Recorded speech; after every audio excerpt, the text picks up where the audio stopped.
Panorama e shpalljes së qeverisë nga Edi Rama më 11 shtator ishte një skenë klasike horrori. Ogerta Manastirliu që pati ulje glicemie pas shpalljes si kandidate e Tiranës, apo Besford Lemallari që u bë zbeht në fytyrë kur u njoftua se do të ishte ministër i drejtësisë. Ajo atmosferë moshiruese e enturazhit të lidershipit socialist që veneron me pahir Edi Ramën, erdhi duke u përshkallëzuar ditë pas dite. Aq shumë sa shpërtheu haptazi kolera e inatit me socialistëve, replikat e frustruara midis Arion Braçës dhe Piro Lutajt, postimi i nxituar i Petro Koçit nuk ishin të vetmet. U rizgjuan Arben Malaje, Ermelinda Meksi, apo ish drejtori i RTS-s që bëri burg pasi emëroi nga Amerika Olsi Rama, i cili i natin me shokun e tij dhe Palloshin janë nxjerr pa lidhje Bajram Begajt dhe Fate Velajt. Edhe Luan Rama prej muajsh ka hapur arkivin e veneracionit për figurat e vjetra, duke shprehur pa kënaqësinë e tij të qartë me lidershipin e Edi Ramës, ndërsa i natin e shfryn pa lidhje tek General Bajrami, presidenti i Republikës, njësoj si shoku i vet, ish kryeredaktori i Zërit të Popullit. Të gjitha këto shpërthime psikike vijnë nga figura që kanë qenë ministra, deputet, drejtor,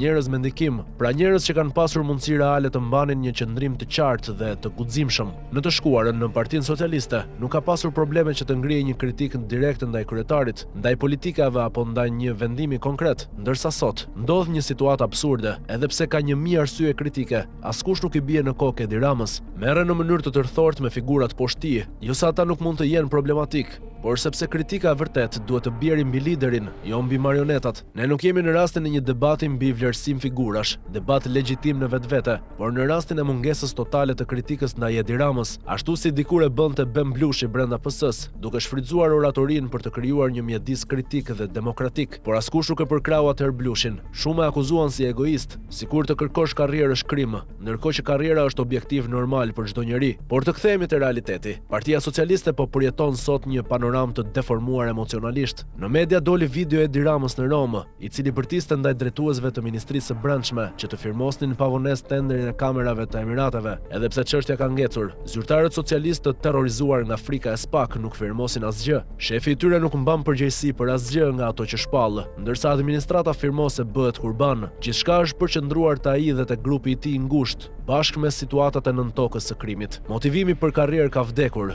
gara nuk ekziston, meritokracia është zhdukur. Si pasojë, strukturat e PS-s janë kthyer në klanet e urrëties së ndërsjellë, një atmosferë që vjen drejt për drejt nga Edi Rama dhe njerëzit e tij, si mënyrë sundimi, një tenxhere me presion që pritet të shpërthejë. Ajo që ndodhi këto ditë është vetëm fillimi. Siç ka thënë Gjati, s'keni parë asgjë akoma.